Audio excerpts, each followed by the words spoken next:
Olá, amigos. Feliz Ano Novo para todos. Bem-vindos a 2023. Américo, você também, muito bem-vindo a 2023. Estamos no primeiro programa, ou primeira exibição deste ano novo. É verdade. Mal sabemos nós, quando começamos, que nós íamos emplacar 2023 com Missionários da Luz. Uma alegria muito grande, primeira semana do ano, primeira exibição do ano, e aqui estamos na continuidade dos nossos episódios de terça-feira, 21h30, disponibilizados depois. Estamos estudando o livro Missionários da Luz e adentramos hoje o episódio 11A, do capítulo 10, Materialização. Este capítulo, Américo, pela sua importância, complexidade e extensão, nós vamos dividir em 3 episódios. Você que está nos acompanhando agora, apenas para saber, esse é o episódio 11A. Depois ainda teremos a continuidade no 11B e 11C, para completar este importante capítulo que fala sobre materialização. É verdade, Orson. Bom, em primeiro lugar, as nossas saudações kardecianas aos telespectadores do canal do Orson. E hoje vamos falar de materialização. Não é um assunto comum nas hostes espíritas, pelo menos na atualidade. Foi bastante comum no início do século XX, até a metade do século XX. Eu lembro de ter chegado a assistir uma reunião de materialização. Eu vi alguma coisa acontecendo. Mas não é um métier, porque hoje os médiuns de materialização praticamente sumiram. E quando tem, eles são utilizados para os trabalhos de tratamento físico das pessoas que estão encarnadas. Mas é um assunto interessantíssimo. Por alguma razão, nós não temos mais esses médiuns por aqui, mas ainda vamos ter. Pois é, Américo, foi muito interessante você citar aí metade do século aproximadamente, né, até a metade do século anterior, porque quando o livro Missionários da Luz foi ditado ao médium Chico Xavier e depois publicado pela Federação Espírita Brasileira, nós estamos exatamente nesta época de intensa atividade de materialização.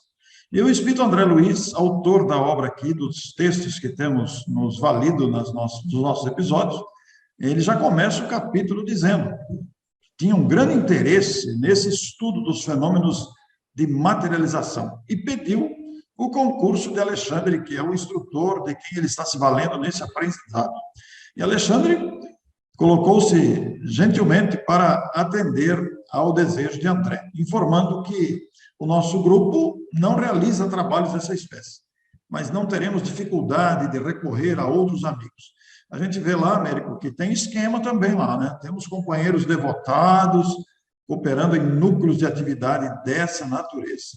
E André, com a sua curiosidade científica sempre presente, diante daquela curiosidade sempre presente, Alexandre informa que trata-se de serviço de elevada responsabilidade, porque além de exigir todas as possibilidades do aparelho mediúnico, veja o detalhe, todas as possibilidades do aparelho mediúnico, movimenta todos os elementos de colaboração dos companheiros encarnados. Aqui há esse detalhe marcante aqui, tanto do aparelho mediúnico quanto dos companheiros encarnados também, Américo, para que as reuniões atingissem aquela finalidade. Toda pessoa produz elementos vitais que podem ser fornecidos durante uma reunião mediúnica. É claro que o médium que produz muito fluido vital e na forma do ectoplasma, que permite a materialização, o transporte de objetos, é quem produz maior quantidade, mas todos podem contribuir quando tem interesse real em colaborar. Agora, uma coisa muito complicada é devolver os fluidos para cada doador, porque o médium que cede a maior parte, depois recolhe essa parte de volta. Tem uma pequena perda, em todo processo tem perda. E esse material que é cedido durante o trabalho de efeitos físicos, porque isso é um efeito físico, ele precisa ser filtrado, porque senão ele pode lesar e trazer complicações ao médium. Por isso que dá um trabalho organizar, do ponto de vista espiritual, essa atividade, porque cada um que vai à reunião também vai dar a sua colaboração, cede elementos vitais. Se for pouco, não precisa nem devolver, né? Mas se for muito, precisa devolver para o dono. É, em função dessa incerteza de uma colaboração eficiente, talvez aí esteja a causa desta suspensão, pelo menos por enquanto, dessas manifestações, porque ela oferece riscos para a organização mediúnica e requisita um número dilatado de cooperadores espirituais, porque não há, Américo, pelo menos talvez absorvidos pelas preocupações intensas dos nossos dias, nem todos nós temos uma compreensão ao respeito aos dons da vida. Nem todos temos valores morais espontâneos, legitimamente consolidados no espírito coletivo. Se houvesse isso, essas manifestações seriam as mais naturais possíveis, sem prejuízo para os médiuns. Mas o que a gente vê no nosso tempo é preocupações variadas com a vida material, disputas de todo tipo, e isso impede muitas vezes essa colaboração espontânea que precisa haver, moralmente considerado para que esses trabalhos se efetuem com eficiência. Então, é realmente algo complexo esse assunto de materialização de espírito por causa dos riscos com a organização mediúnica. Sem dúvida, Orson. Por exemplo, nós vamos ver aí que vai entrar uma pessoa que não está em condições de trabalhar ou nem de participar da reunião. Então, ainda do lado de fora, os espíritos detectam o problema e procuram isolar essa pessoa. Mais à frente a gente vai explicar melhor. Por quê? Porque se ela entrar e não tiver um cerco à contribuição fluídica dela, ela vai contaminar os fluidos do médium, que é o principal agente. E depois ele pode sofrer as consequências disso. Aliás, não é ele, é ela. Eu desconfio que é ele, mas o livro fala dela. Tudo bem, para ele não aparecer muito nessa história. Para não ficar muito explícito, né?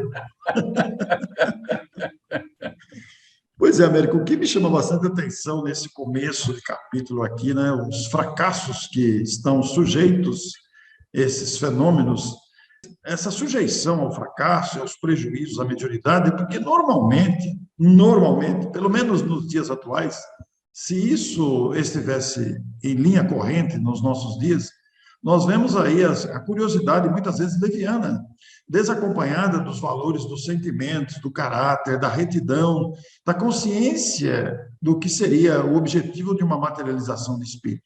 Nós vemos realmente, como você acentuou aí, reduzido quando há para casos de tratamento de enfermidades, mas realmente estamos com uma redução nessa área de manifestações, porque precisa haver uma consciência da responsabilidade da tarefa. Ela não pode ser tratada com curiosidade vazia, com curiosidade que não seja a instrução e o socorro aos dramas humanos.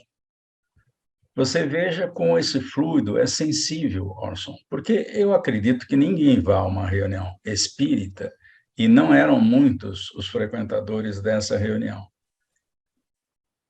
que estivessem lá para pensar alguma bobagem, mas simplesmente o interesse em conversar com parentes que já desencarnaram, fazer exigências mentalmente. Eu quero que a mamãe apareça lá para dar comunicação, que o vovô venha e tal. Isso aí atrapalha a reunião. Então, o interesse, que é até é justo, né? Querer ter notícias de algum parente que já partiu, é natural que exista.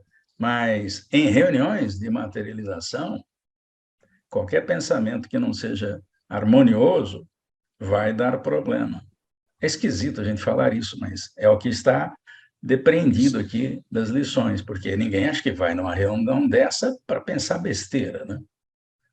Américo, mas não é difícil deduzir esse raciocínio que nós estamos tirando aqui, porque, veja bem, na década de 40, quando o livro foi escrito, lá antes de 50, nós não tínhamos essa batalha de comunicação instantânea que temos hoje, que satura o pensamento de um monte de outras questões, né? Naquela época era muito diferente o nível de preocupação mental e de intercâmbio das comunicações. Agora, nos dias atuais, nós somos absorvidos por uma série de coisas, uma verdadeira batalha tecnológica e mental com questões variadas.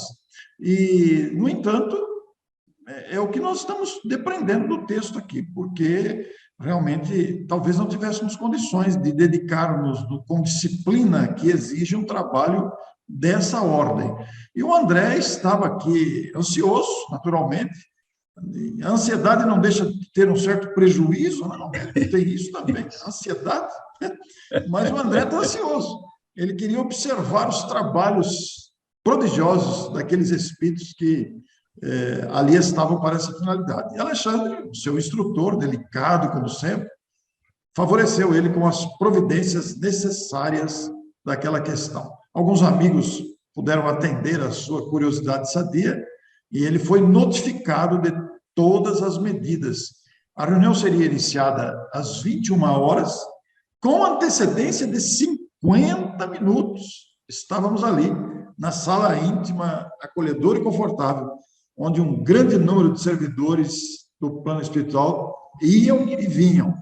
E aqueles trabalhos seriam superintendidos, aqui tem um novo personagem, Américo, pelo irmão Calimério, entidade superior à condição hierárquica de Alexandre. Já pensou, Américo? Entidade superior à condição hierárquica de Alexandre? O que a gente vai dizer agora? Olha só como o trabalho exige alto nível da caciquia, né? O sujeito precisa ser muito elevado para ter essa condição de diferenciar os fluidos de um, os fluidos dos outros, né? Porque tem um monte de gente, aquilo é uma bagunça fluídica, né? E depois você tem que separar tudo isso. E tem que ser alguém que entenda do riscado com profundidade, não pode ser da superfície. Ele tem que tomar tantas providências ao mesmo tempo, ele não é o responsável direto pelo médium. Vai existir outro personagem cuidando só do médium. Mas ele, o Calimério, tem a responsabilidade global da atividade, porque deve exigir demais do dirigente. Já preparo espiritual para uma entidade desse nível. Alexandre se apresenta dizendo que vem ali com o propósito de atender ao aprendizado de André. André desejava inteirar-se quanto aos serviços de materialização e ali estava. Mas Alexandre também disse que não estava ali, não estavam ambos ali como simples observadores. Desejavam trabalhar também. E o nosso Calimério, muito gentil, com extrema delicadeza de trato, respondeu que a tarefa é de todos nós e recomendando que haveria proporcionados ao novo amigo todos os valores que podiam dispor ali e, claro, que pediu até desculpa aqui se não pudesse assisti-lo pessoalmente, mas a supervisão dos trabalhos, diz Calimério, está a meu cargo, mas estejam à vontade. E acrescentou algo muito importante para André, olhando nos olhos dele, observar para realizar é serviço divino. Muito bom. É a primeira vez que o André Luiz vai participar de uma reunião mediúnica de materialização. Ele se interessa pelo tema desde o final do livro Os Mensageiros.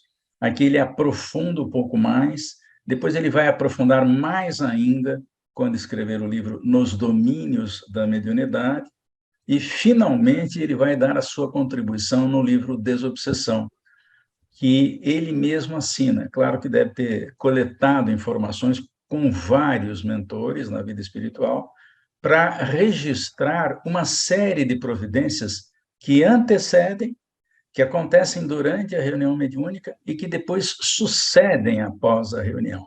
Essa experiência do André é que foi possível chegar até nós, através desses ensaios que ele começa a fazer em Os Mensageiros e agora em Missionários à Luz. É magnífico acompanhar essas descrições do bondoso espírito André Luiz, que todos estamos tendo a oportunidade de reler e agora comentar esses livros lançados lá no século passado, que todos lemos e agora estamos relendo e comentando. Que oportunidade valiosa estamos tendo. Agradecemos aos benfeitores que nos permitem esse trabalho. André adentra o interior doméstico, fica admirado de ver ali a diferenciação do ambiente. Não havia, como em outras reuniões, aquela comunidade de sofredores às portas, não havia isso. E ele destaca que era uma residência particular. Naquele tempo, as instituições espíritas estavam começando a surgir e se multiplicar. Então, os trabalhos seriam realizados numa residência particular e ela chegava a ser isolada por extenso cordão de trabalhadores espirituais num círculo de 20 metros à volta da casa. Américo, quanto cuidado. O cordão é de espíritos mesmo, é uma sequência de espíritos, como se fossem guardas, para evitar o assédio de entidades que não podem entrar. Se entrarem, eles vão tisnar, contaminar os fluidos usados para o fenômeno da materialização, e quando eles retornarem ao médium, podem causar problemas. Por isso que tem um elemento filtrante aí, que o André Luiz só vai falar nos domínios da mediunidade. E essa filtragem de fluidos para retornar ao médium, ele comenta nesse livro, que também nós vamos estudar, espero.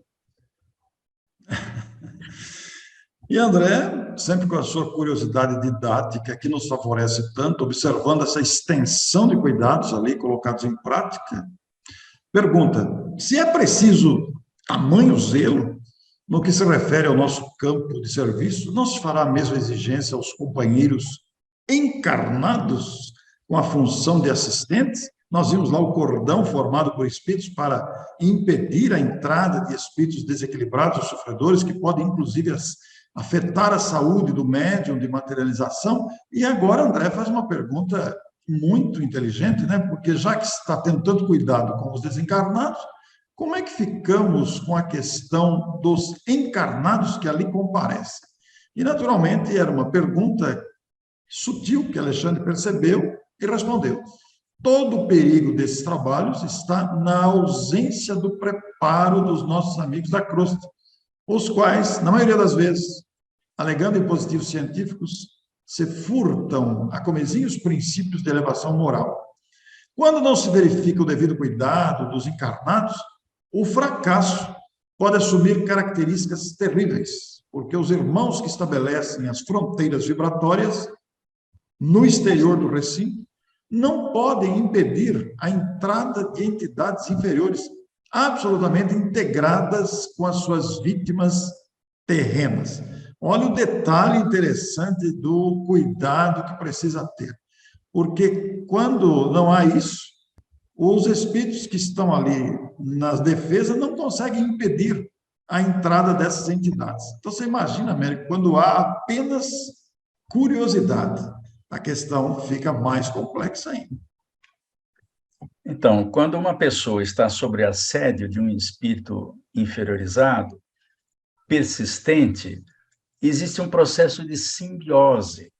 E se o espírito for separado do encarnado nessas condições, pode até provocar a morte do encarnado.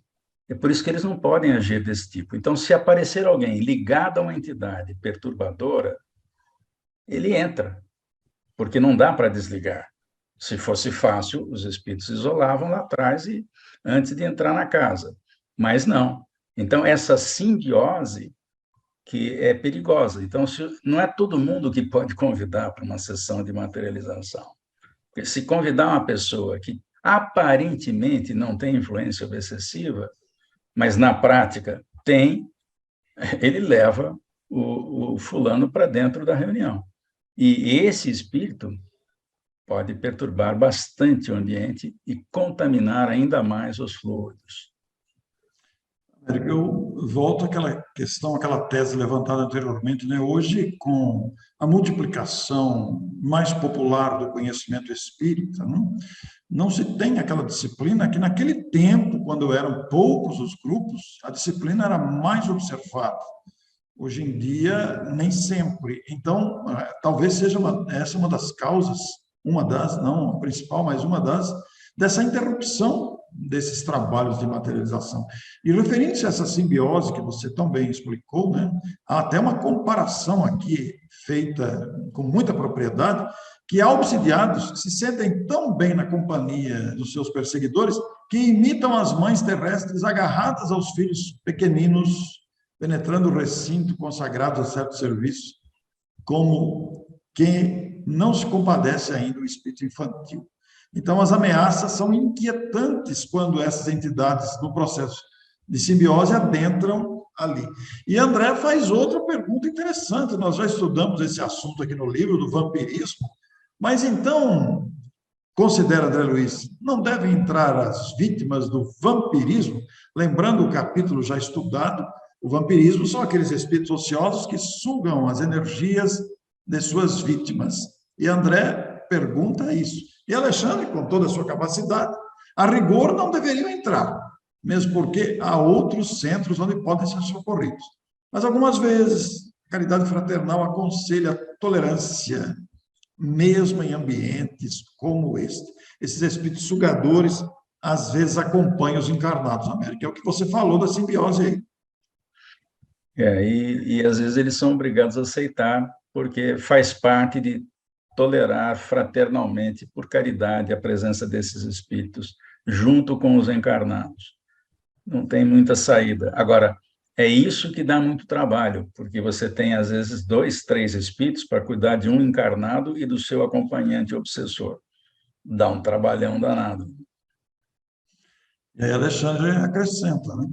Por isso mesmo que as reuniões para serviços de materialização aparecem raramente. A homogeneidade aqui deve ser muito mais intensa. Até esse trecho do capítulo não foi difícil compreender essa necessidade da vigilância e do preparo dos encarnados para uma reunião desse tipo. Não é uma reunião, como qualquer outra também não é, mas especialmente essa, considerando aí os prejuízos que podem acontecer ao medianeiro. E, Américo, você tem uma imagem muito apropriada sobre a questão da homogeneidade citada aí pelo Alexandre. Na realidade, a reunião homogênea é um assunto que Kardec tratou no Livro dos Médiuns, quando ele fala das reuniões e das sociedades espíritas. É lá no fim do livro, capítulo 29, e onde ele diz que toda reunião espírita deve buscar a maior homogeneidade possível, porque não existe na Terra a homogeneidade plena, não existe. Criaturas imperfeitas que habitam planeta de expiação e provas, é claro que elas não têm uma contribuição sempre homogênea. É por isso que, às vezes, nós percebemos nas reuniões mediúnicas reuniões melhores e não tão boas, porque tem vezes que o grupo se harmoniza bem, se prepara bem, faz um bom trabalho, e de outras vezes há dificuldades nas comunicações mediúnicas, no trato com os necessitados, alguém tropeça nas palavras, não consegue fazer o esclarecimento adequado. Por quê? Não houve preparação. Naquele dia, o grupo não está homogêneo. É por isso que grupos mediúnicos não devem ter muita rotatividade, porque a rotatividade atrapalha a homogeneidade do grupo. Para quem gosta de futebol, às vezes um time acabou de ganhar o campeonato num determinado ano e o mesmo time começa a jogar o campeonato seguinte e não tem o mesmo rendimento. E alguém vai pensar assim, mas de onde saiu essa irregularidade que no ano passado não tinha? É porque as pessoas têm problemas em casa, têm problemas familiares, têm problemas de relacionamento entre eles mesmos no clube. Então, o time que jogava bem junto é o mesmo e joga sem homogeneidade agora. Dá para explicar assim, né? Pois é, Américo. E essa homogeneidade aí nas reuniões de materialização pelo próprio teor das manifestações, em que os espíritos se tornam muitas vezes visíveis, entre outras formas de materialização, o trabalho se limita a demonstrações da sabedoria espiritual. Ali pode-se constatar a imortalidade da alma palpável, os espíritos se tornam visíveis, conversam com os encarnados. É todo um ambiente que ficou muito conhecido no século passado, com grande projeção no movimento. Mas Alexandre acentua que os homens, em sentido geral, não sabem compreender a essência dessas demonstrações. E quase sempre procuram essas demonstrações com o raciocínio acima do sentimento. Por isso é que é preciso educar o sentimento para participar de trabalhos dessa natureza. Por isso é que tem uma frase aí do capítulo muito apropriada, Américo. Vou pedir para você projetar e ler para a gente. Muito bem, essa imagem que vamos mostrar, ela aparece a figura de Jesus, quando ele aparece materializado após o desencarne aos apóstolos. É uma das muitas cenas. Nós não temos foto da época, mas nós temos notícia de que ele apareceu. E a referência que Alexandre vai dar é que quando os homens trouxerem o coração iluminado, receberão as alegrias semelhantes às dos discípulos, como a visita do mestre materializado. Então, é um alerta, Orson, por isso nós citamos no começo do programa que provavelmente os médiuns de materialização vão voltar à Terra quando a humanidade estiver em condições de aproveitar essa possibilidade. Mas, para isso, os homens vão ter que se educar mais do ponto de vista moral.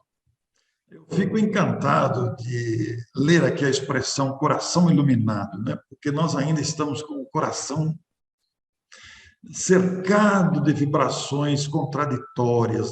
Mas um coração iluminado vai possibilitar, como você afirmou, que os médiuns de materialização voltarão à Terra, até porque o fato da suspensão da materialização não indica que os espíritos deixaram de existir. Os espíritos existem, estão à nossa volta, trabalham conosco, nos inspiram. Já pensou como foi dito aqui atrás, no texto, antes, no começo, nós teríamos realizações notáveis se houvesse uma educação do sentimento. Então, fico empolgado em pensar, Américo, quando esse processo for mais natural. Imagine só, quando nós oferecermos condições.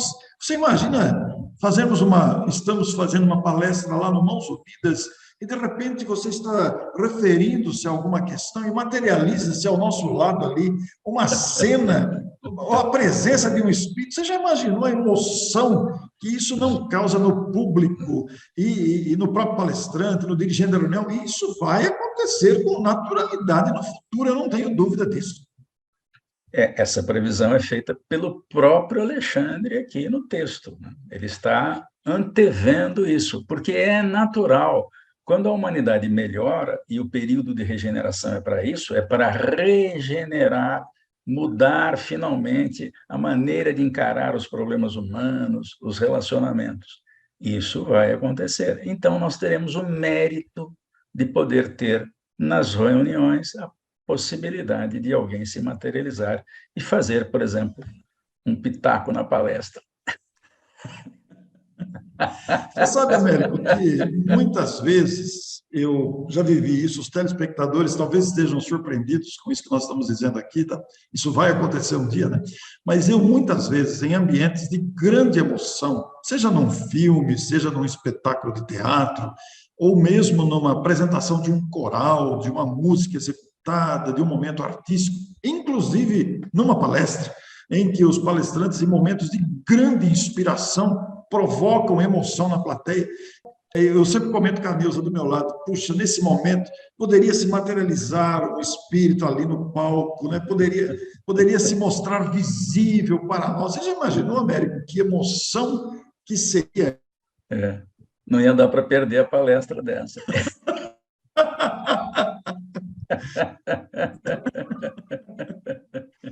Meu Deus, né?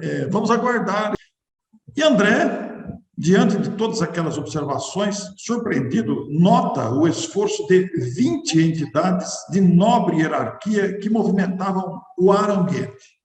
Em seus gestos rítmicos, assemelhava-se a sacerdotes antigos que estivessem executando operações magnéticas de santificação interior do recinto. Isso causou uma admiração também, André Mérico, movimentos rítmicos por entidades nobres. Trata-se de uma limpeza do ar, da atmosfera daquele ambiente. Espíritos especializados se encarregam de operar essa limpeza. E eles usam, basicamente, um recurso que é natural. O oxigênio, na sua formulação básica, ele está presente no ar na forma de duas moléculas de oxigênio, o chamado O2. Mas, com alguns aparelhos que emitem raios elétricos, né, descargas elétricas, esses O2 se transformam em O3, ou seja, o ozônio. E o ozônio, ele tem duas propriedades muito interessantes. Primeiro, que ele é mais pesado do que o ar.